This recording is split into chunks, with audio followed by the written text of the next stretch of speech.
Inche Cristina Valdés Piñén, Danilo Cuelí, Neuquén Bucamel. Bueno, darles la bienvenida a este espacio. También darle la bienvenida a la Lamien Cariné, que viene a presentar parte de su trabajo que hizo en estos territorios. Contarles que es una investigación que por ahí pone el foco en algunos aspectos que no siempre se trabajan cuando se intenta investigar en la articulación entre territorio, cuerpo territorio, fracking y política. Así que creo que es una buena ocasión para que nos investigamos en este campo, seamos investigadores de la UCO, del IPEC, para las comunidades también, para las comunidades mapuche, para puché, para todo aquel que esté interesado y acompañe la lucha, las demandas y reivindicaciones del pueblo mapuche. Creo que nos ofrece una mirada distinta que muchas veces nosotros no nos damos cuenta porque estamos tan involucrados en los procesos. Así que bueno, para eso generamos este espacio en el marco de los Ateneos del IPEC. También aprovecho para agradecer a las compañeras del núcleo socioantropológico, a las compañeras del apoyo técnico del IPEC y fundamentalmente bueno, a la comunidad política, al CEPIN y al IPEC este Ateneo. Así que bueno, más que eso, contarles así brevemente, la idea del Ateneo es que la compañera presente su trabajo y después intercambiar, conversar. Primero yo pido permiso a todos mis ancestros y a los Neuquén de acá de ese territorio también que me permitieron hacer este trabajo, llegar hasta acá. Bueno, ahí hablo un poco más alto. Bueno, yo anduve por Neuquén, la tesis sobre orientación de Fernando Rabossi, que tal vez por no casualidad es porteño, pero vivía allá en Brasil hace mucho. En el programa de posgrado en Sociología y Antropología de la Universidad Federal de allá, de Río de Janeiro, que es donde yo vivo. Y bueno, para facilitar un poco, yo imagino la comprensión, yo armé un texto para leer, porque mi castellano, bueno, está un poco mejor de cuando yo llegué acá en 2014, pero a veces para hablar así como suelto me cuesta un poco. Bueno, cuando yo decidí viajar por el sur con Ailey Pirene y Verónica Mijauan en el verano de 2016, yo pensaba que el viaje sería solo una oportunidad de conocer, pero yo iba de Neuquén a Junín de los Andes de cole un poco preocupada, porque, bueno, es importante puntuar que el trabajo siempre pretendió hablar de la presencia de petroleras en territorio mapuche.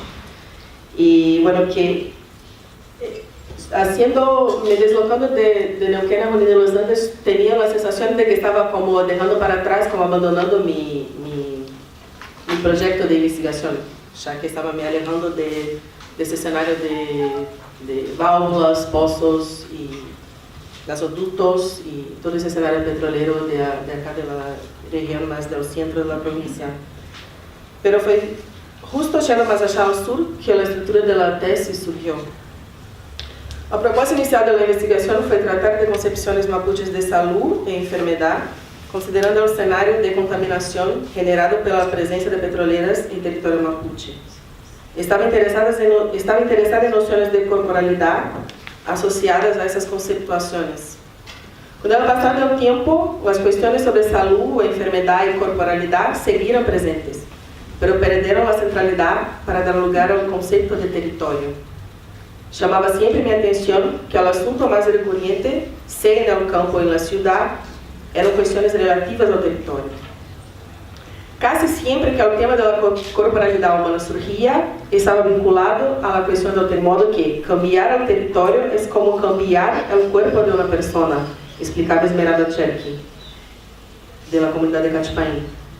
Y no se trata apenas de un cambio de orden físico-química, si pensamos en la contaminación generada por la explotación hidrocarburífera.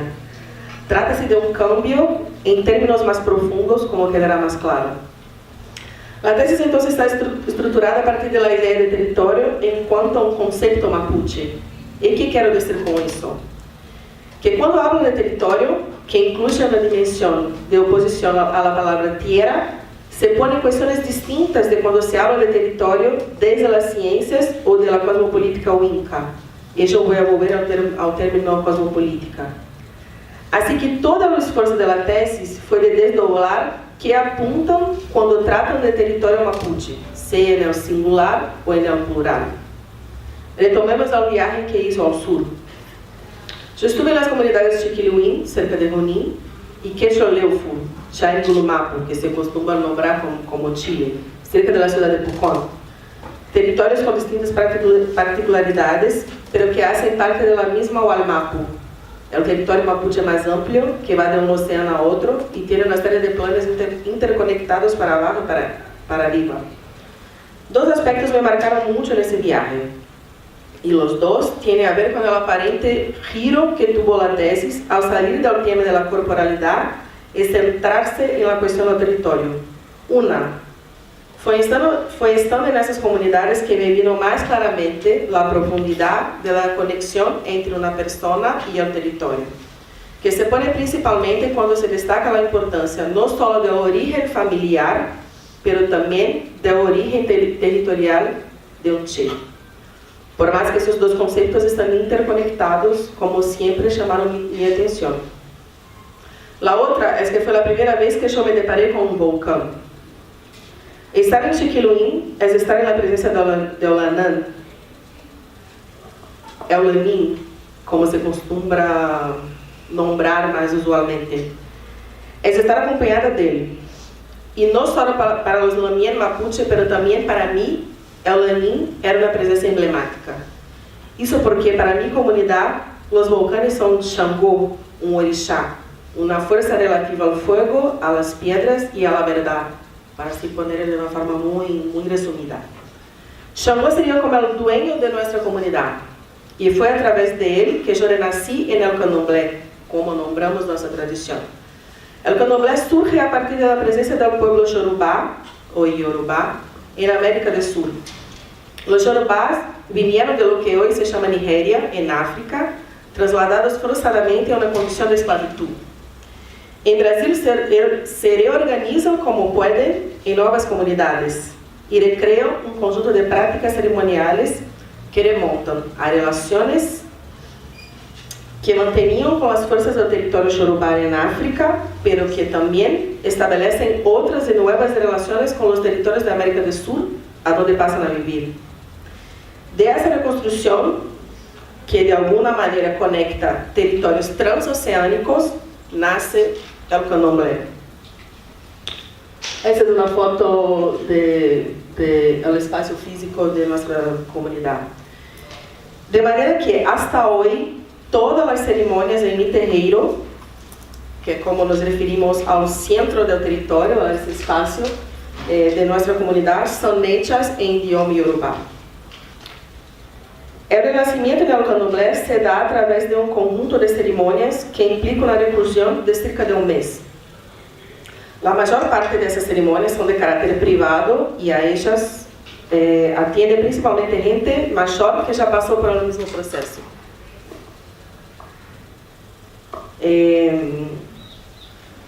Cuando yo estuve junto a Lenin, había 6 meses que pasaron por el proceso de iniciación. Esa es una foto que sacamos justo cuando termina ese proceso de reclusión de un año. Yo en ese día estaba volviendo a la casa donde vivo. El primer año que sigue la iniciación es de una serie de cuidados, pues el recién iniciado está como que más sensible a las fuerzas del mundo. En mi caso implicaba, por ejemplo, no bañarme en playas, ríos o cascadas durante ese periodo.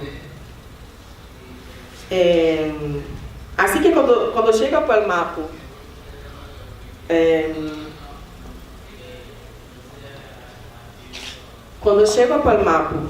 al territorio mapuche del este, en aquel verano, grande parte de nuestras charlas trataban de mi proceso de iniciación. Yo había hecho la iniciación como hacía 6 meses.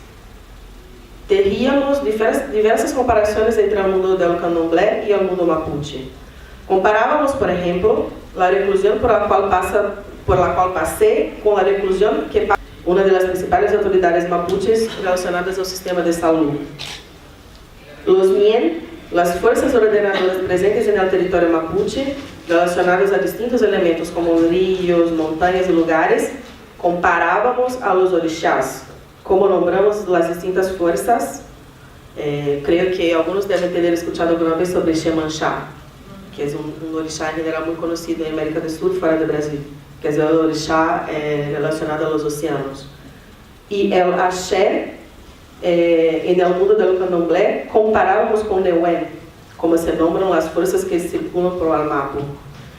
Fue a través de esas conversaciones no solo que la tesis se fue estructurando, pero que yo fui poniendo mi vivencia en el candomblé en otro lugar, la comprendiendo como un proceso vinculado a un territorio que tiene el espacio del terreno como centro, pero que va más allá de él, incluye bosques, montañas, mar, ríos y cascadas, y que de alguna manera también se conecta al territorio más allá del Océano Atlántico, en África. En mi vivencia en el candomblé también me ponía en una posición tanto peculiar y por veces confusa en cuanto antropóloga. Si el hacer antropológico implica un proceso de traducción, como problematizan autores como Tala Wassad y Eduardo Viveiros de Castro, en mi caso, involucró dos movimientos. Uno de traducción entre conceptos del campo de la antropología y del mundo mapuche, y otro de translación de conceptos entre el mundo mapuche y mi mundo en candomblé. Y en esta última aproximación hubo una serie de experiencias personales que muchas veces abarcaron experiencias corporales y viscerales, como cuando yo fui a lavar ropa junto a un río en la comunidad de Quetroleufu y me descompuse de una manera semejante a cuando siento la presencia de Ogún, el orixá ligado a tecnología y el orixá al cual estou mais conectada, que seria como mi papá. E quando escutei pela primeira vez ao Mate Victor Canulhan tocando Kuchum em Huinoichipanto, era como também me passou algo semelhante. Era como se eu estivesse experimentando corporalmente as coisas que me explicavam através de palavras, muitas vezes mapuzungun. Uma etnografia é produto de encontros, já que está basada em uma relação, como propõe Ray Wagner, ou seja, a antropologia não é uma análise, a antropologia é uma relação, de maneira que, bueno, eu vou construir um tipo de relação e se outro está acaba construir outro tipo de relação. Isso é um pouco que propõe Ray Wagner a questionar e criticar a ideia o conceito de cultura. En ese encuentro en territorio mapuche, el candomblé cumplió un rol importante al permitir un diálogo, de manera que así como es importante tratar del repertorio teórico de la antropología que acompañó la construcción de la tesis, entendemos también que es fundamental ubicar esa otra bagaje que trajo conmigo al territorio mapuche. Principalmente porque al explicitar cómo se dio ese encuentro, queda más claro por qué lo que se acostumbra nombrar como cosmología, desde el punto de vista de la antropología más clásica, tuvo un lugar de destaque en la tesis. Bueno, es Loma La Lata que transforma Neuquén en una provincia petrolera, de manera que ya en principio de los 80 la provincia torna-se la principal productora de gas en el país. Hay que destacar que 88% del abastecimiento energético de Argentina, datos de 2014, proviene de los hidrocarburos. Bueno, y hoy es Vaca Muerta, claro, que asume ese papel de preeminencia en la producción petrolera. En 2016, 30% de la producción de petróleo de la provincia provino de Vaca Muerta. Al menos 25 comunidades mapuches fueron afectadas de manera más directa por la presencia de la infraestructura de producción petrolera en la provincia, según datos de OHDPI y de la propia Confederación Mapuche de Neuquén. La presencia de las petroleras, esa es una foto de una torre de perforación en la comunidad de Campamaripe, ahí cerca de Nielo. La presencia de las petroleras en el territorio mapuche genera un escenario muy grave de contaminación, que por su vez genera un escenario muy grave de problemas de salud humana. Un estudio del principio del siglo XX, del siglo XXI, hecho por una organización alemana sobre los impactos de la presencia petrolera en los territorios de las comunidades de Cachupaí y Painemil, comprobó muy claramente la contaminación presente en el ambiente, pero también la contaminación presente en las personas. Los primeros pozos petroleros en los territorios de esas comunidades son del principio de los 70, donde empieza la exploración del reservatorio Loma La Lata. pero es en los 90 que se toma conocimiento de la contaminación generada por esa actividad. Y obvio, todo tiene que agravarse con la exploración del reservatorio no convencional de vaca muerta, con el uso del fracking, y bueno, un método que está ahí prohibido en muchas partes del mundo. Bueno,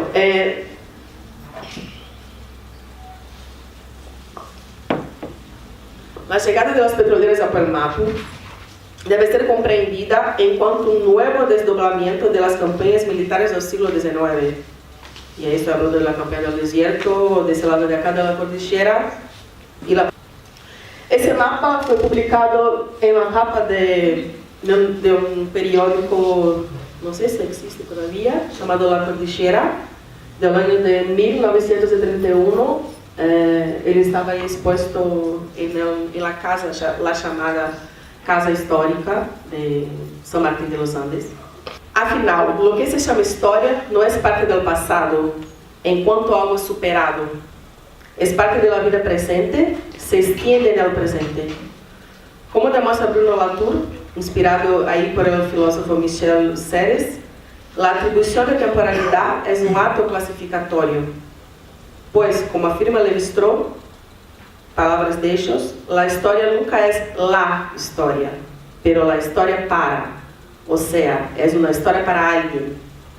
En el territorio mapuche todo se pasa como si lo que los incas llaman de historia se repitiera.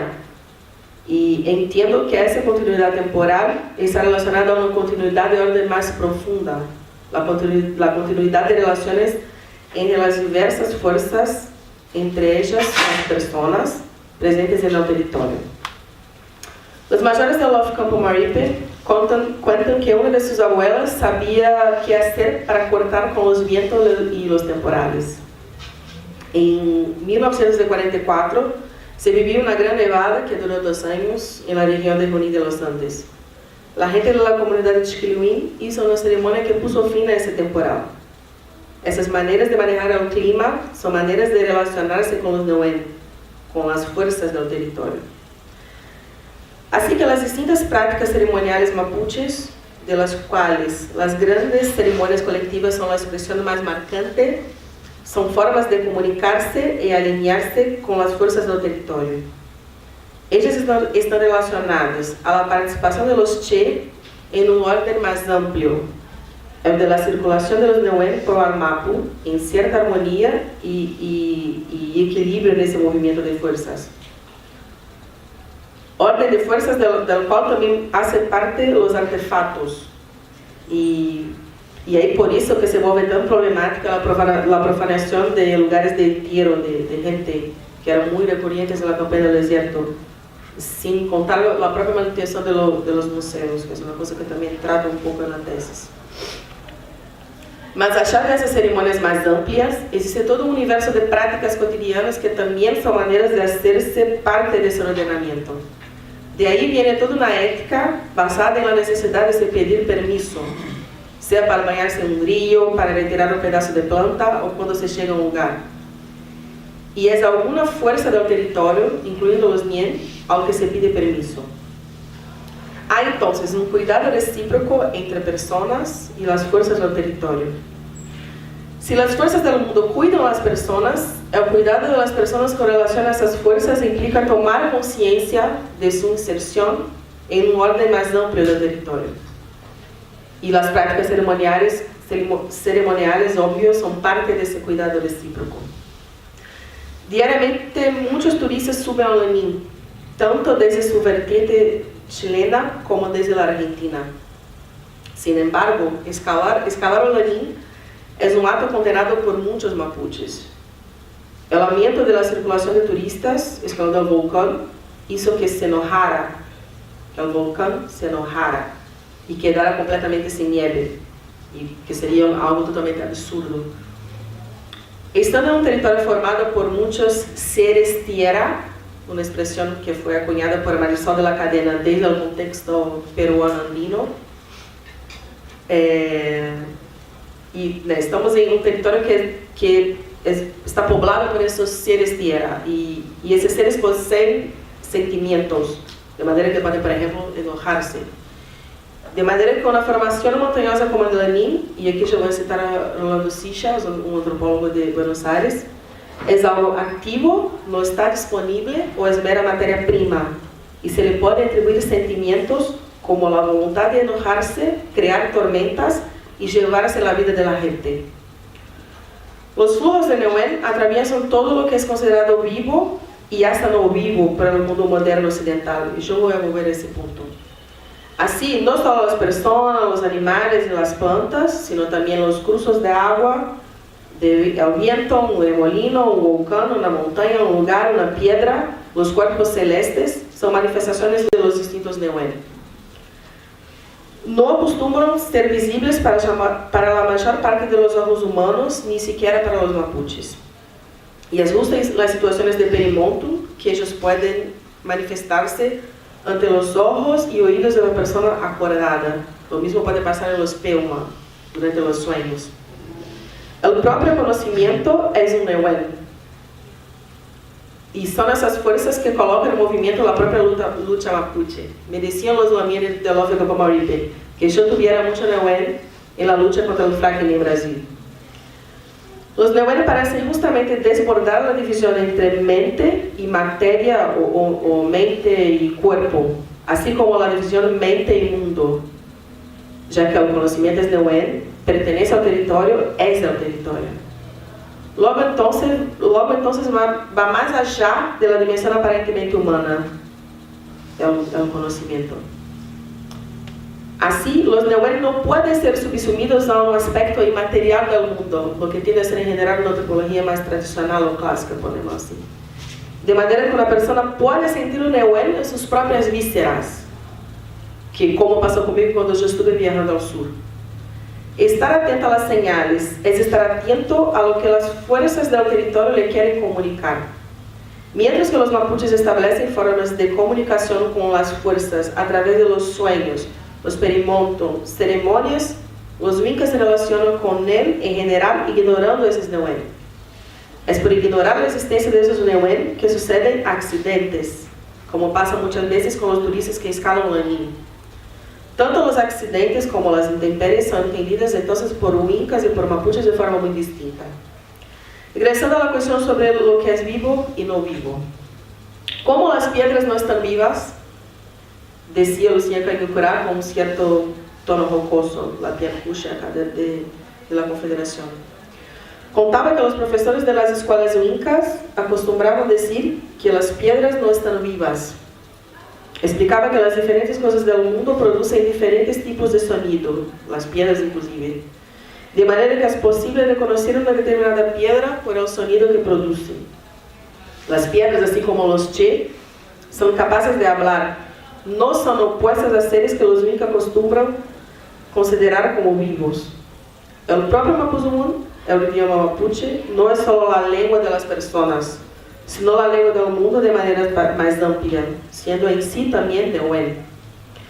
Entiendo que la afirmación de que las piedras están vivas, más que discutir el estatus de lo que es vivo y de lo que no es vivo en el mundo, pretende contraponer a la perspectiva moderna occidental de que cosas como volcanes, las piedras, la tierra del suelo o las aguas que corren en un río son objetos pasivos y que por eso pueden ser tratados como recursos para ser utilizados de cualquier manera, en cualquier circunstancia, como si pudieran ser sometidos al control de las personas.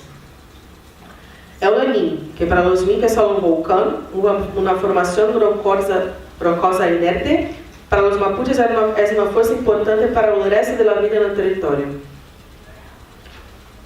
Así como afirma Marisol de la Cadena, y yo voy a citarla, no estoy hablando sobre diferentes perspectivas culturales sobre la misma entidad, y sí sobre diferentes entidades emergiendo en más de uno y en menos de muchos mundos.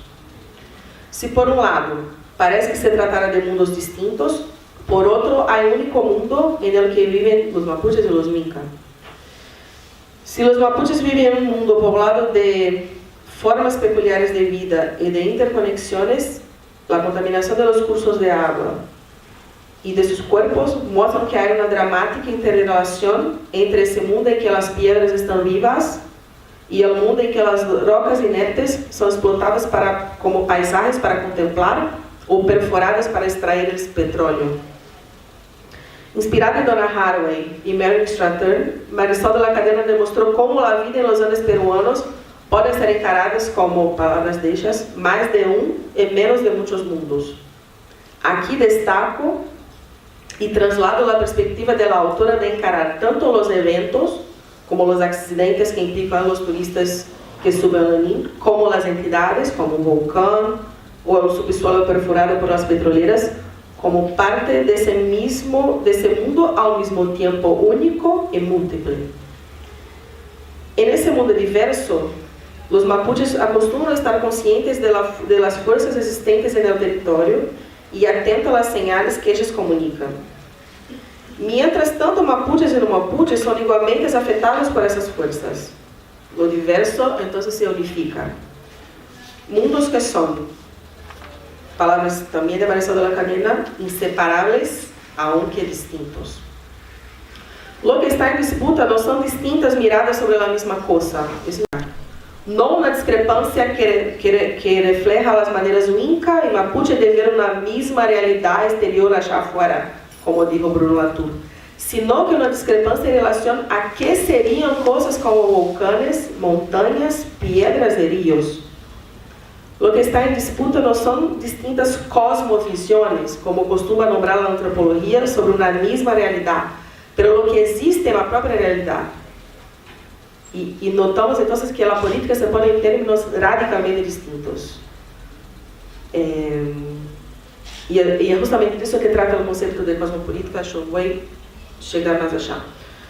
No se trata de distintas visiones de las distintas culturas sobre un mismo objeto, pero se trata de distintos mundos. Y es en ese sentido que planteo que la tesis trata de territorio en cuanto a un concepto mapuche. Y en cuanto a un concepto, territorio proyecta un cierto mundo posible, una expresión que propone Eduardo Viveros de Castro al considerar que la antropología es una tarea de mapear los mundos que los conceptos indígenas apuntan. Se trata entonces de poner en cuestión la propia separación entre naturaleza de un lado y cultura de otro, en cuanto a conceptos útiles para la antropología, pues como nos coloca Bruno Latour y otros autores, la separación natural y cultural es una de las maneras de acercarse de la realidad.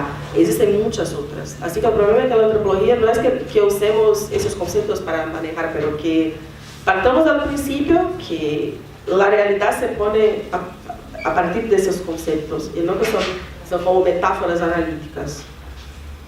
Bueno, los mapuches entienden que todo lo que está en el territorio es producto de fuerzas circulantes, que deben ser tratadas con respeto y con las cuales se debe relacionar con cuidado, mientras los Minca viven el mundo como paisaje, como una colección de recursos naturales a ser explotados o parcialmente preservados en algunas pequeñas áreas. De ahí vienen los parques.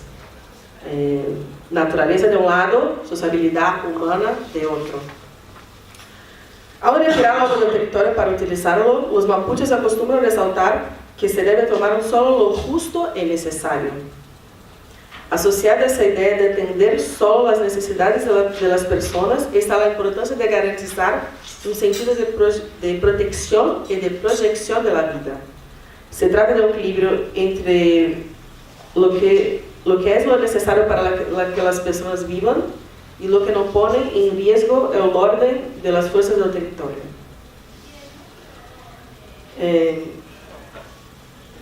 Si regresamos a la cuestión de la presencia de las petroleras en el Pualmapu, percibimos que, siendo el territorio un conjunto integrado que articula humanos con las demás vidas y fuerzas que habitan el cosmos, las consecuencias de la extracción de petróleo y gas afectan no solo a los Che y sus cuerpos. Esta es una foto de reciente ahora de Cachipay. Y ahí justo arriba está la planta de Mega. La presencia de las petroleras ha afectado a las demás fuerzas del territorio, lo que está haciendo no solo enferma a las personas. Estando todos los planos de Pualmapu ligados a través de una malla de fuerzas circulantes, lo que están haciendo debajo del suelo afecta al propio ordenamiento del mundo. La conexión entre la contaminación de los cuerpos y la contaminación presente en el ambiente gana contornos más complejos. No se trata solo de sustancias contaminantes, como los metales pesados y los hidrocarburos, que están presentes al mismo tiempo en los cuerpos de los Che y en el suelo, en los ríos, en las plantas o en los animales. Lo que está en juego es un cierto equilibrio en el fluir de fuerzas, que es lo que sustenta el mundo como un todo. A fin de cuentas, lo que las petroleras movilizan, como el agua y la arena utilizada para hacer el fracking y hasta los hidrocarburos extraídos, no son mera materia prima, inerte y disponible para cualquier uso. Ellos movilizan cosas que son, las petroleras movilizan cosas que son Nehuen, que deben ser respetados y cuidados de una cierta manera. Se podría pensar la lucha mapuche contra la presencia de las petroleras simplemente a partir de, y voy a citar Maxon La Cadena, justo ella estaba tratando de un proyecto de minería en Perú, en la región andina. Se podría pensar la lucha mapuche contra las petroleras solo a partir de parámetros de economía política y el vocabulario analítico que ella torna disponible, como una respuesta indígena à expropriação neoliberal de sus tierras o el resultado de algo como conciencia ambiental. No que essa perspectiva deva ser considerada incorrecta, yo friso, pero para mí ella está muy lejos de ser suficiente. Las prácticas cosmopolíticas mapuches convocam não só as autoridades humanas, pero também animales, plantas, montanhas, lugares e muitos outros seres, assim como os respectivos Nehuen que se atualizam em ellos ao mesmo tempo que los originam. La antropóloga Claudia Briones, de acá de Argentina, afirma que el Huinol Chipanto tiene, y voy a citar a ella, una significancia religiosa tanto quanto política. Yo prefiero decir que el Huinol, como las demás ceremonias mapuches, tiene una significancia cosmopolítica. Uno de los problemas del abordaje como de Briones para mí, que es común a buena parte de lo que se escribió sobre mapuches viviendo en Puelmato, es justo esa separación entre política y lo que se acostumbra a nombrar como espiritualidad, que justo está conectada a esa perspectiva a la idea de pensar las ceremonias como en términos de símbolos culturales. Y esa separación para mí de poner política de un lado y espiritualidad de otro está muy claro, es muy propia del asterisco cosmopolítico moderno occidental, no de otros asteriscos cosmopolíticos. La filósofa Isabel Stangers, partiendo fundamentalmente de una crítica a la perspectiva kantiana de política, la idea de Kant de política, de que la política es buscar un mundo común, va a proponer la idea de cosmopolítica.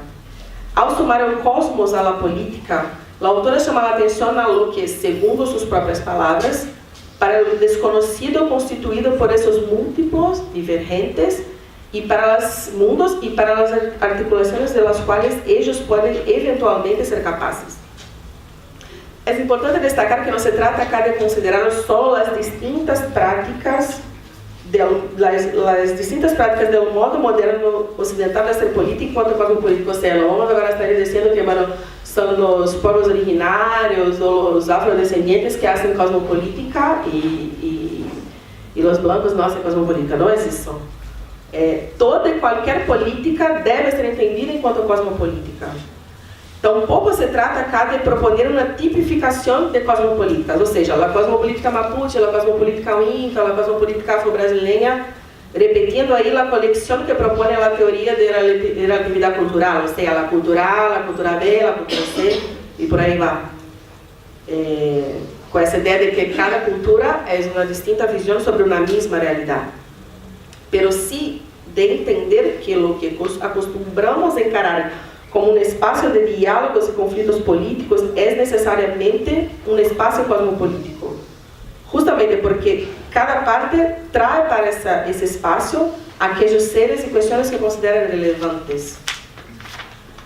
De entender fundamentalmente que cuando nos deparamos con conflictos entre, por ejemplo, mapuches y los parques nacionales o entre mapuches y el gobierno con relación a la producción petrolera, no podemos partir del principio que están hablando de las mismas cosas. O sea, no debemos considerar que están hablando de un volcán y punto, o del subsuelo y punto. Debemos nos perguntar sobre que coisas mismas estão falando. A cosmopolítica que põe frente a frente mapuches e o Inca só pode ser entendida se levamos em consideração que a vida mapuche se desarrolla em território mundo que é uma marcha de neuen fuerzas em movimento. A vida que vai mais allá de lo que os Incas consideram como organismos se origina e se mantém a partir de seus flujos, os quais possuem certo ordenamento, do qual os mapuches fazem parte e ao qual necessitam estar alinhados. E é essa alineação, inclusive, em relação ao conhecimento que circula por el território, que ajuda a explicar por que, apesar de toda a violência ao longo do tempo, os mapuches siguen vivos, siguen não só vivos, sino antes de todo de pie, como sempre está ressaltado.